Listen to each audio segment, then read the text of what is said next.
ቃለባት ሄርሜላ ጽንሱ እንዲጨናገፍ ነው እነሱ እየፈለጉ ያሉት ገብቷቸዋል። በወዴም በባሌም ብሎ ጽንሱ ከውስጧ ቤተሰብ ታውቃላችሁ ብዙ ነገር ትላንትና እንደተፈጠረ አሁን ስልክ እያወራው ነበረ። በጣም የሚያሳዝን መረጃ ነው የደረሰኝ። በጣም የሚያሳዝን መረጃ እንግዲህ ቤተሰብ ትላንትና ሁሉንም ድራማ አይታችኋል። ኤፍሬምና ሩታ እንዴት አቀናብረው እንዴት አድርገው አብርሽን በዚህ ጋራ ሄርሜላን በዚህ ጋር አመተው እንዴት እንዲጣሉ እንዳደረጉ ገርሞኛል በጣም። በነገራችን ላይ እኔ አስቀድሜ ነግሬያችሁ ነበረ ሄርሜላ ሩታ ቤት እንደሄደች አስቀድሜ ነግሬያችሁ ነበር። እንግዲህ ዛሬም አንዳንድ ነገሮች ጫፍ ነገሮች ተነግሮኛል። እስቲ እሱን ደግሞ አንድ ነገሮችን እነግራችኋለሁ ማለት ነው። ቤተሰብ አንኳር የሆነ ወሬዎች ናቸው።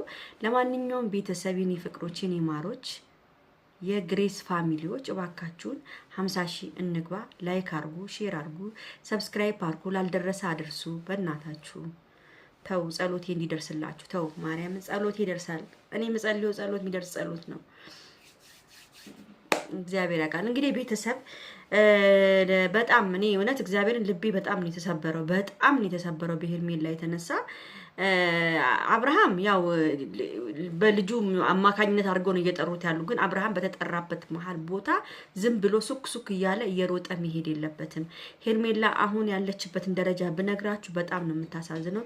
እንግዲህ በትላንትናው ሁለት ሄርሜላ ከበራቸው እየሮጠች ስትሮጥ ከደረጃው ላይ ሄርሚ እንግዲህ ወርቃለች የሚባል ነገር ተናፍሷል። ከደረጃው ላይ እንደወደቀች ነው ወደ አፋፍሶ ወደ ሆስፒታል የወሰዷት ምናምን ያሉኝ። እንግዲህ እውነት ይሁን ውሸት እንግዲህ አላቅም። ብቻ ያሉኝን ነው የምነግራቸው ያለሁት ያው ሳውራ ስልክ ማለት ነው። እና ቤተሰብ ከባድ ነገር ነው የተፈጠረው። አብርሃምም እንግዲህ ወርቃ ነው እሷ ከወደቀች በኋላ ነው አብርሃም የደረሰው ወዲያ የወጣው ማለት ነው። በድንጋጤ ያው አይታችኋል። ደግሞ እርጉዝ ነች። እዛ ላይ ደግሞ በጣም ነው የምታሳዝነው። እና ዛሬ ለሰላም ልትሆን ትችላለች። ያው ወደ አንዳንዴ ስትናድሩም ትርቁት ነገር አለ። ወይም አፋፍሰው ወስደው ሐኪም ቤት ወስደዋታል የተባለው እንግዲህ ዛሬ ሰላም ትሆናለች ከእግዚአብሔር ጋር በሰላም ፏ ደመቅ ብላ ትመጣለች ብዬ አስባለሁ። ለምን ብትሉ ለጠላት እጅ አትሰጥም። እና ኤፍሬምም እንደ በሩን እንደዘጉ ነው አብርሃም ነፋፍሶ የወሰደው ማለት ነው። እንግዲህ ታያችሁ ይሄን ነው የነዚህ ሰዎች የጭንቅላት ትንሽነት የዚህን ያህል ነው። ቤተሰብ በጣም ነው ያዘንኩት በጣም እና አብርሃም ራሱ ግራ ገብቶታል። በጣም ነው ግራ የገባው። ግን ምን መሰላችሁ አብርሃም እዚህ ጋር ጥፋቱ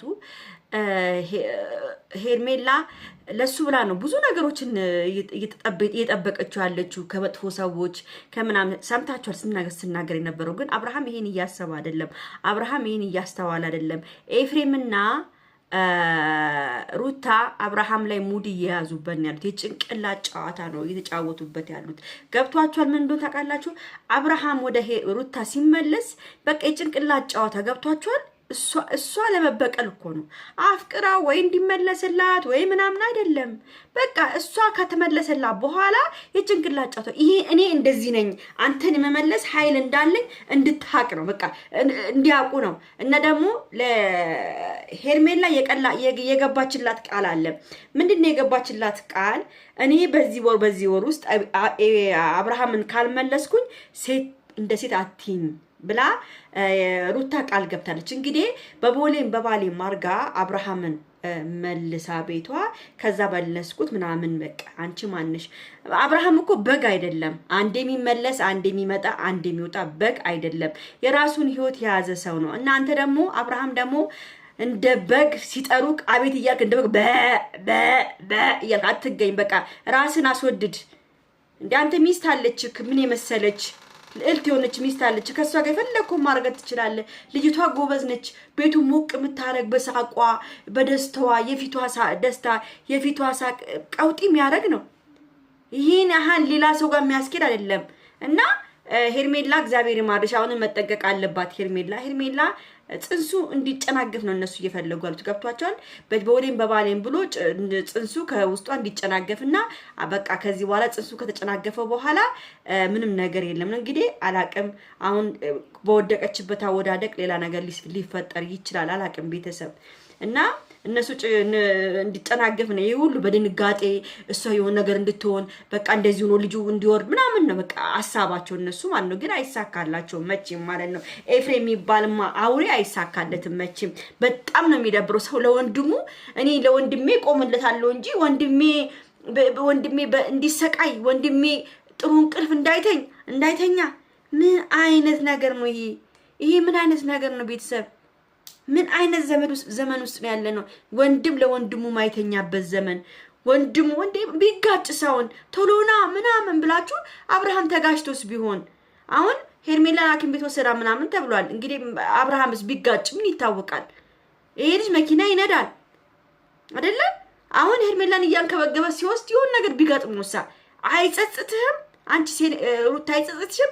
አብርሃም ይሁን ነገር ቢሆን እኔ በጣም ነው የሚገርሙኝ። እግዚአብሔርም ምን ለመሆን እንደምትፈልጉ ብቻ እኮ ነው ግራ ይገባኝ። እንዴ ሰው ህይወቱ መኖር ያቅቷል እንዴ? እኔ ልጅ ካለኝ እግዚአብሔር ይመስገን ዩቲዩብሽ በደንብ ይሰራል፣ ገንዘብ አለሽ፣ አሪፍ ነው ሮሲን ፏ ደመቅ ብለሽ እንደ ምንድነው ሲንግል ማም ሆነሽ አታሳድጊም እንዴ?